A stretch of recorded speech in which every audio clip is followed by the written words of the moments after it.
Caribbean में एक private द्वीप है 72 एकड़ का, लिटिल सेंट जेम्स। सुनने में किसी अरबपति की ऐशगां लगता है ना। बिल्कुल। प्राइवेट बीच, आलीशान विला, सिनेमा हॉल, मतलब सब कुछ। पर इसी जगह को लोग एप्स्टीन आइलैंड या आइलैंड ऑफ सिंस भी कहते थे, गुनाहों का टापू। हाँ। यहाँ दुनिया के सबसे अमीर और ताकतवर लोग आते थे, लेकिन इन चमचमाती पार्टियों के पीछे एक ऐसा घिनौना सच छिपा था जिसने पूरी दुनिया को हिला के रख दिया। और आज हम इसी कहानी की यूं कहें कि परतें खोलने की कोशिश करेंगे।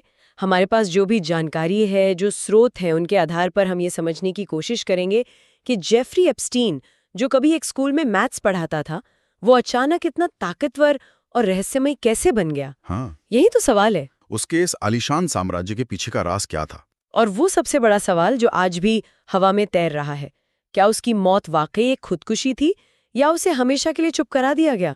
बिल्कुल। और यही सवाल हमें इस कहानी के केंद्र में ले जाता है। मतलब पैसा कहाँ से आ रहा था?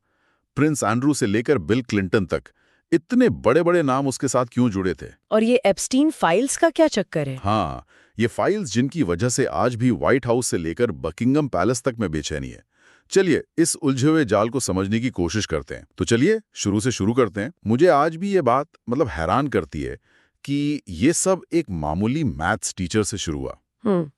कोई इंसान न्यूयॉर्क की एक एलीट स्कूल क्लासरूम से निकलकर दुनिया के सबसे शक्तिशाली लोगों को अपनी उंगलियों पर कैसे नचा सकता है? यही इस कहानी का सबसे दिलचस्प पहलू है। 1970 के दशक में वो डेल्टन स्कूल में पढ़ाता तो था, लेकिन उसकी नजरें कहीं और थीं। कहाँ? वॉल स्ट्रीट पर। वो सिर्फ पैसे के पीछे नहीं था, वो उन लोगों के पीछे था जिनके पास पैसा था। उसने किसी तरह विक्टोरिया सीक्रेट के मालिक अरबपति लेस्ली वैक्सनर का भरोसा जीत लिया, और ये उसकी जिंदगी का टर्निंग पॉइंट था। मतलब उसने एक बड़े आदमी को पकड़ लिया और फिर पीछे मुड़कर नहीं देखा। बिल्कुल। वैक्सनर ने उसे अपने सारे पैसों को मैनेज करने की पावर ऑफ अटॉर्नी दे दी। ये बहुत बड़ी बात थी। बहुत बड़ी। यहीं से एप्स्टीन ने करोड़ों डॉलर का कमीशन बनाया। लेकिन ये सिर्फ पैसों का खेल नहीं था। वैक्सनर के जरिए उसे उस एलीट क्लब में एंट्री मिल गई जहां आम लोग पहुंचने का सोच भी नहीं सकते। अच्छा। वो अब सिर्फ एक फाइनेंसर नहीं था, वो इन अमीर लोगों का यूं कहें कि राजदार बन रहा था। और इन्हीं पैसों और कनेक्शन से उसने अपना वो साम्राज्य खड़ा किया जिसके बारे में हम बात कर रहे हैं। हाँ। मैनहट्टन में शहर का सबसे बड़ा प्राइवेट घर, न्यू मैक्सिको में एक रैंच जो किसी छोटे देश जितना बड़ा था, पेरिस में अपार्टमेंट, और फिर वो बदनाम द्वीप। और इन सब जगहों पर आने जाने के लिए उसका अपना प्राइवेट जेट बोइंग 727, जिसे मीडिया ने बाद में एक बहुत ही डरावना नाम दिया, लोलिता एक्सप्रेस। हाँ। ये नाम अपने आप में बहुत कुछ कह जाता है कि उस प्लेन के अंदर और उसके पहुंचने की जगह पर क्या होता होगा। हाँ, और वो तूफान उसी द्वीप पर केंद्रित था। उसने ये जो आलीशान जन्नत बनाई थी, उसके बारे में जो कहानियां बाहर आने लगीं, वो किसी जहन्नुम से कम नहीं थी। तो असल में चल क्या रहा था वहां? हाँ, यही सवाल है। ऊपर से देखने पर तो वो एक लग्जरी रिजॉर्ट था, लेकिन दावों और बाद में एफबीआई की जांच के मुताबिक ये एक तरह का शिकारगाह था। शिकारगाह? यहाँ कम उम्र की भोली भाली लड़कियों को लाया जाता था और फिर उन्हें दुनिया के सबसे ताकतवर मेहमानों के सामने पेश किया जाता था। ये सब कुछ बहुत ही ऑर्गेनाइज्ड तरीके से होता था। पर जब एफबीआई ने द्वीप पर छापा मारा तो उन्हें कुछ बहुत ही अजीब चीजें मिली। मतलब एक मंदिर जैसी बिल्डिंग। हाँ। एक प्राइवेट द्वीप पर नीले और सफेद रंग के गुंबद वाले मंदिर का क्या काम? कोई नहीं जानता, वो आज भी एक रहस्य है। और सिर्फ वही नहीं, वहां जमीन के नीचे बनी सुरंगें भी मिली। सुरंगें? अब सवाल ये उठता है कि ये सुरंगें किस लिए थी? क्या स्टाफ के लिए, ताकि वो मेहमानों को डिस्टर्ब ना करें? या फिर ये उन वीआईपी मेहमानों के लिए किसी खतरे से बचने या चुपचाप निकलने का रास्ता था? ये सब बातें इस जगह को बहुत ज्यादा डरावना बना देती है। और भी बहुत कुछ था ना, अजीब अजीब मूर्तियां, और हर कोने में सीसीटीवी कैमरे। हर कोने में। मुझे ये समझ नहीं आ रहा है कि ये सिर्फ सुरक्षा के लिए था या इसके पीछे कोई और ही खेल चल रहा था। यही तो सबसे बड़ा सवाल है। एक थ्योरी ये है कि ये ब्लैकमेलिंग का एक बहुत बड़ा ऑपरेशन था। ब्लैकमेलिंग का? सोचिए, अगर आपके पास दुनिया के सबसे शक्तिशाली लोगों के कॉम्प्रोमाइजिंग वीडियो हो तो आप उनसे कुछ भी करवा सकते हैं। एफबीआई की रिपोर्ट में ये भी जिक्र है कि वहां से हार्मोनल दवाइयां मिली थी। एक हॉलिडे आइलैंड पर इन सब चीजों का कोई मतलब नहीं बनता। नहीं, बिल्कुल नहीं। ये सब एक बहुत ही कंट्रोल किए गए माहौल की तरफ इशारा करता है। तो ये सिर्फ नामों की एक लिस्ट नहीं है, ये एक तरह का इकोसिस्टम था, है ना? बिल्कुल एप्स्टीन इन लोगों को क्या दे रहा था जो उन्हें कहीं और नहीं मिल सकता था? बिल्कुल, ये सिर्फ पार्टियों की बात नहीं थी। हमारे स्रोत बताते हैं कि एप्स्टीन एक्सेस और डिस्क्रिशन की करेंसी में डील करता था। एक्सेस और डिस्क्रिशन? वो इन शक्तिशाली लोगों को एक ऐसी दुनिया देता था जहां कोई नियम नहीं थे, कोई सवाल नहीं पूछे जाते थे और सब कुछ राज रहता था। और बदले में उसे मिलती थी वैधता और सुरक्षा। ये एक तरह का लेन देन था। हाँ, ग्लैमर के बदले संरक्षण। और इस लिस्ट में कौन कौन शामिल था? कुछ नाम तो बहुत ही चौंकाने वाले हैं। सबसे ज्यादा जिक्र बिल क्लिंटन का होता है, जिनके बारे में कहा जाता है कि उन्होंने एप्स्टीन के जेट पर 26 से ज्यादा बार सफर किया। 26 बार? डोनाल्ड ट्रंप भी 90s के दशक में एप्स्टीन के दोस्त और पड़ोसी थे। हालांकि बाद में दोनों में अनबन हो गई। अच्छा। ट्रंप ने हमेशा इस बात से इनकार किया है कि वो कभी उस द्वीप पर गए। लेकिन सबसे बड़ा भूचाल तो ब्रिटिश राजघराने में आया। प्रिंस एंड्रू, जो रानी के बेटे हैं, उन पर सीधे सीधे आरोप लगे। हाँ, वर्जीनिया जूफ्री नाम की एक पीड़िता ने कहा कि जब वो 17 साल की थीं, तब उन्हें प्रिंस के साथ संबंध बनाने पर मजबूर किया गया। और वो तस्वीर भी तो थी। वो तस्वीर जो पूरी दुनिया में वायरल हो गई। और उसका अंजाम बहुत बुरा हुआ। प्रिंस एंड्रू को अपनी सारी शाही उपाधियां छोड़नी पड़ी, सब कुछ। उन्हें करोड़ों डॉलर का सेटलमेंट करना पड़ा और अक्टूबर 2025 में तो उनसे प्रिंस का खिताब भी छीन लिया गया। ये दिखाता है कि एप्स्टीन का साया कितना लंबा और गहरा था। बिल गेट्स से लेकर कई हॉलीवुड स्टार्स तक कई लोग उसके जाल में थे या उसके आसपास। सवाल ये है कि क्या ये सब सिर्फ दोस्त थे या कुछ और भी थे? तो ये सब इतने सालों तक चलता कैसे रहा? मतलब किसी ने आवाज क्यों नहीं उठाई? आवाज उठी, लेकिन उसे दबा दिया गया। कहानी का टर्निंग पॉइंट आया मार्च 2005 में। 2005 में? जब कर्टनी वाइल्ड नाम की एक लड़की ने हिम्मत दिखाई और पुलिस के पास जाकर पहली बार ऑफिशियल शिकायत दर्ज करवाई। वो सिर्फ 14 साल की थी जब ये सब शुरू हुआ। और उस एक शिकायत ने क्या पूरा केस खोल दिया? हाँ, उसी शिकायत के बाद पुलिस और FBI ने जांच शुरू की और उन्हें सबूतों का खजाना मिल गया। जैसे कि? एक छोटी सी ब्लैक बुक मिली जिसमें दुनिया भर के ताकतवर लोगों के नाम और नंबर थे। बहुत सारी आपत्तिजनक तस्वीरें मिली। और वो फ्लाइट लॉग्स? और उस ललिता एक्सप्रेस जेट के फ्लाइट लॉग्स, जिनसे पता चला कि कौन कौन कब कब उस द्वीप पर गया था। इन्हीं सारे दस्तावेजों को आज हम एप्स्टीन फाइल्स कहते हैं। तो जब इतने सबूत थे तो उसे सजा क्यों नहीं हुई? उसे तो उम्र कैद होनी चाहिए थी। यहीं पर इस कहानी का सबसे शर्मनाक मोड़ आता है। 2008 में जब केस कोर्ट में जाने वाला था, तब पर्दे के पीछे एक सीक्रेट डील हुई। एक सीक्रेट डील?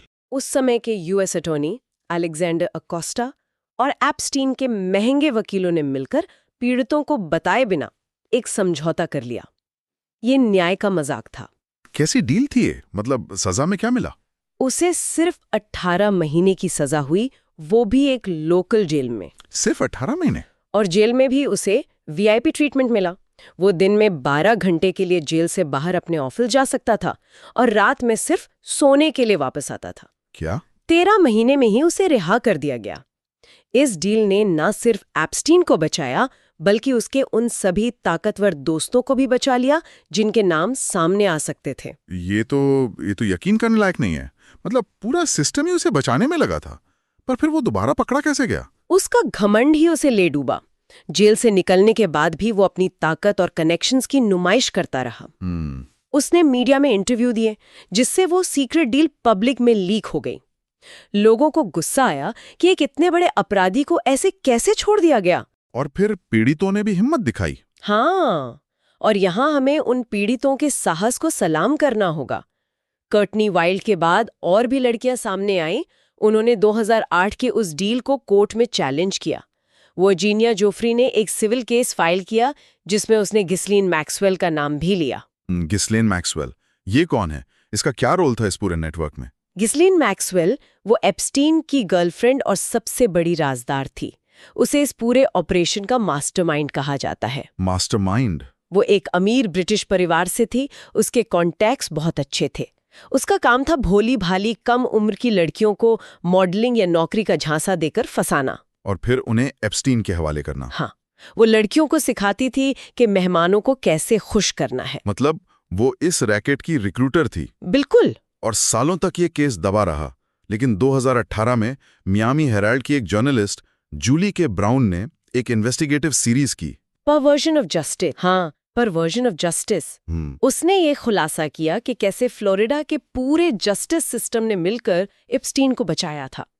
उस रिपोर्ट ने पूरे अमेरिका में आग लगा दी। और उसी रिपोर्ट के बाद एक्शन हुआ। हाँ, पब्लिक का दबाव इतना बढ़ गया कि अथॉरिटीज को दोबारा केस खोलना पड़ा। और 6 जुलाई 2019 को जब एप्स्टीन फ्रांस से वापस अमेरिका लौटा तो उसे एयरपोर्ट पर ही गिरफ्तार कर लिया गया। इस बार जमानत भी नहीं मिली।